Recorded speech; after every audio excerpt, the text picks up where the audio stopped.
안녕하세요. 2020년 EBS에서 10부작으로 방송한 다큐 프라임 다시 학교. 여러분 많이 시청하셨나요? 저는 이 다큐를 아주 관심 있게 보았습니다. 특히 제1부 가르치지 않는 학교와 제2부 교사의 고백을 통해 한국뿐 아니라 영국, 핀란드, 그리고 제가 살고 있는 미국 등 여러 나라의 교육에 대한 그 고민을 진단한 프로그램이었어요. 그러면서 궁극적으로는 시청자들에게 공교육의 역할은 무엇일까? 그 점을 질문하는 프로그램이었습니다. 특히 학생의 자율적인 탐구를 중심으로 한 교육과 교사의 지도가 중심이 된 교육, 이 둘 중 과연 무엇이 진짜 학생을 위한 교육인지 질문했지요. 과연 어떤 상황에서도 항상 참이되는 진짜 교육은 따로 있을까요?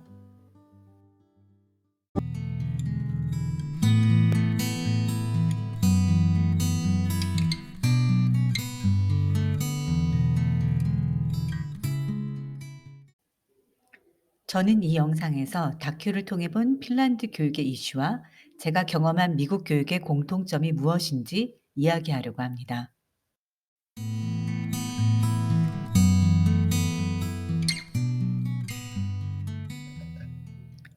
핀란드는 공교육 천국으로 널리 알려졌지만 이번 다큐는 좀 달랐습니다.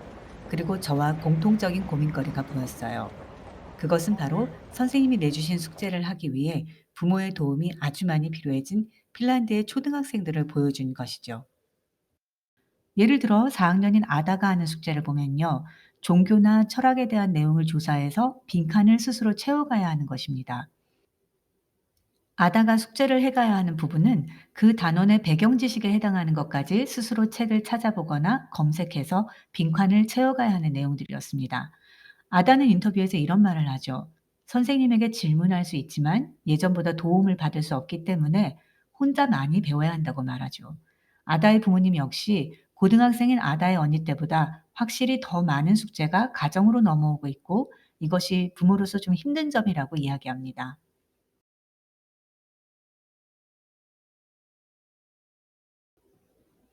핀란드 가정의 이 고민은 자율적인 학습이 보편화된 미국에서 아이들을 키우는 저에게 굉장히 익숙한 고민입니다.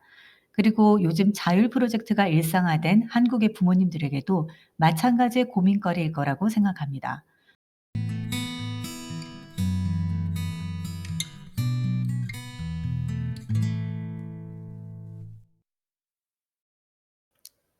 처음 미국 학교에 아이를 보낸 것은 큰애가 1학년 때였습니다. 그때 학교 수업의 상당한 시간 동안 선생님의 설명보다 아이들끼리 하는 활동이 많았습니다. 자신의 아이디어를 이용해서 그림을 그리거나 리딩과 수학은 수준별로 나뉜 그룹이 있는데 그 그룹 내에서 배웠습니다. 그리고 학생들에게 선생님이 복사물을 많이 나눠 주셨습니다. 저는 아이를 학교에 보내자마자 교실에서 자원봉사를 시작했는데요. 학교 복사실에서 미니북을 만들어서 선생님에게 가져다 드리는 것이 저의 일이었습니다. 그리고 집에서 부모가 확인해 주어야 할 숙제가 생각보다 많다는 것에 처음에 크게 당황했습니다. 가장 처음 당면한 문제는 리딩 로그를 매일 쓰는 것이었습니다. 그런데 아이들이 읽으면 좋을 책이 무엇인지 알 수 없었죠. 체계 없이 배울 때 가장 크게 흔들리는 과목은 수학이었습니다. 아이는 숙제를 가져왔는데요. 교과서나 보조 교재의 특정 페이지를 한두 장 뜯어서 집에 가져왔습니다. 문제만 들어있는 페이지였어요. 그것을 풀어가는 숙제였는데요. 개념 설명 부분이 없기 때문에 집에서 숙제를 원활히 하는데 애를 먹었습니다. 거의 한 학년이 끝나갈 즈음 너덜너덜해진 교과서를 가져왔습니다. 배운 부분도 있고 안 배운 부분도 있었죠. 어떤 커리큘럼으로 가르칠지는 교사의 자율권이기 때문에 안 배우는 부분이 있다고 해서 요청할 수는 없었습니다. 또한 예를 들어 서술형 문제의 답을 쓸 때 왜 이 답이 나왔는지 설명을 써야 하는데 역시 집에서 개념을 복습할 수 없으면 제대로 설명할 수 없었습니다. 일관되게 보고 있는 수학책이 무엇인지, 학교에서 이 부분을 어떻게 가르쳤는지 알 수 없어서 부모로서 무척 답답했던 기억이 납니다. 이럴 때 훌륭한 학습 보조 웹사이트인 칸 아카데미나 인터넷 검색으로 이 부분에 대한 설명을 찾아내기도 했습니다. 그렇지만 기본적으로 왜 이러한 방법 때문에 시간을 낭비해야 하는지 안타까웠죠. 제가 느낀 핀란드와 미국 교육의 공통점, 여러분도 공감하시나요?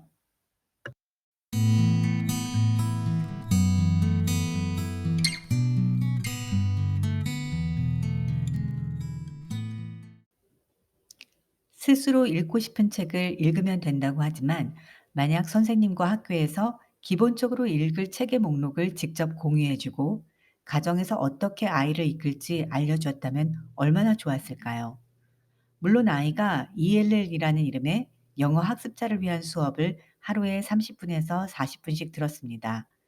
그러나 그 이상의 도움이 있었다면 부모의 막막함이 좀 덜어졌을 거예요. 우리는 공교육에서 가장 도움이 많이 필요한 약자의 입장이 되었지만 당시에 믿을 것은 인터넷뿐이었습니다.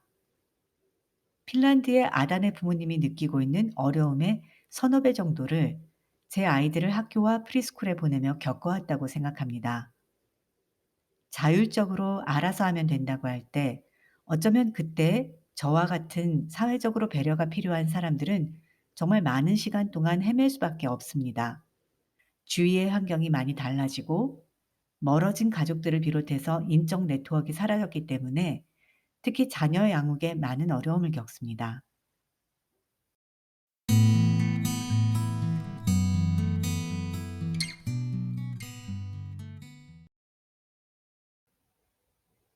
저는 핀란드에 가본 적은 없습니다만 핀란드와 한국은 공통점이 제법 많다고 생각합니다.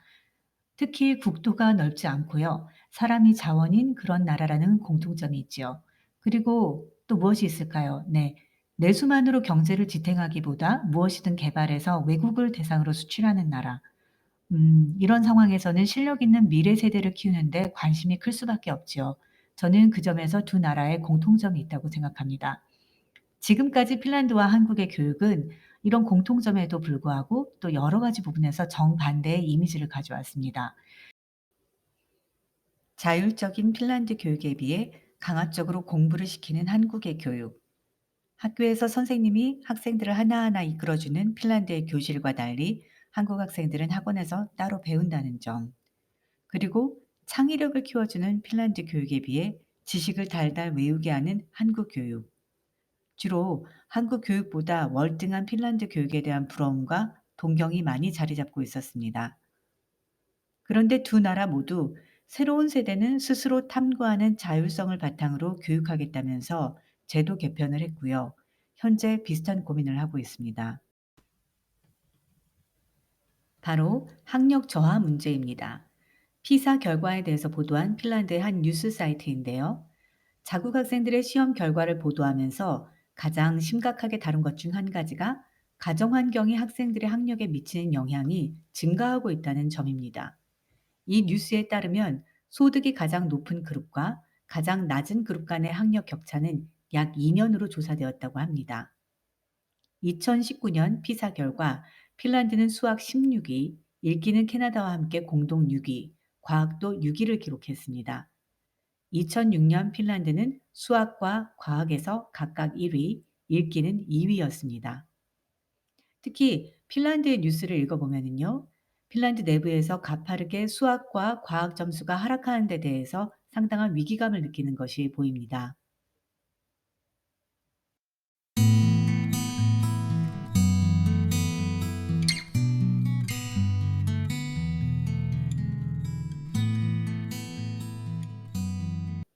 더 먼저 자율적인 학습을 강조하고 실행한 미국에서 아이들을 키우는 저도 여러분과 비슷한 고민을 하고 있습니다.